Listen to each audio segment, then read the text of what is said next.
Petrol diesel రేట్లు పెంచి ప్రధాని మోదీ తెలంగాణ ప్రజలకు అన్యాయం చేశారని అన్నారు మంత్రి పొన్నం ప్రభాకర్. ఎన్నికలు పూర్తయిన వెంటనే రేట్లు పెంచారని ఫైర్ అయ్యారు. బీజేపీ నాయకులు తప్పైందని ప్రజలకు చెప్పి ముక్కు నేలకు రాయాలన్నారు. పెట్రోల్ డీజిల్ రేట్ల పెంపుపై బండి సంజయ్, కిషన్ రెడ్డిలు సమాధానం చెప్పాలని డిమాండ్ చేశారు పొన్నం.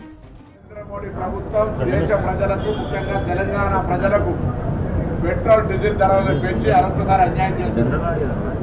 ఈ సందర్భంలో కిషన్ రెడ్డి గారు, బండి సంజయ్ గారు ఎన్నికలకు ముందు అనేక సందర్భాల్లో పెట్రోల్ ధరలు పెరిగాయని 10 సార్లు ప్రెస్ కాన్ఫరెన్స్ చేసినాం.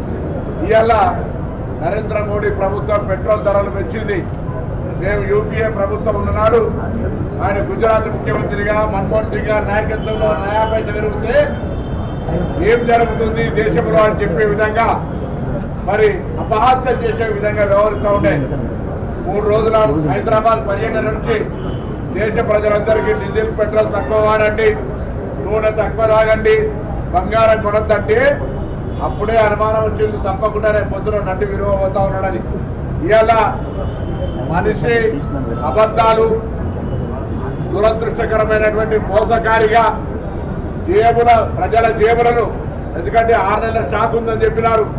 ఇవాళ యుద్ధం కారణం చూపెట్టే ప్రయత్నం చేస్తారు. యుద్ధం ఇవాళ రాలే, యుద్ధం ఎప్పటి నుంచో ఉంది. కానీ ఇవాళ ప్రజలకు మోసం చేసి భారం పడేటువంటి పెట్రోల్ డీజిల్ ధరలను పెంపుడు కాంగ్రెస్ పార్టీగా అందరం కూడా గట్టిగా వ్యతిరేకిస్తా ఉన్నాం. భారతీయ జనతా పార్టీ స్పందించి జవాబు చెప్పి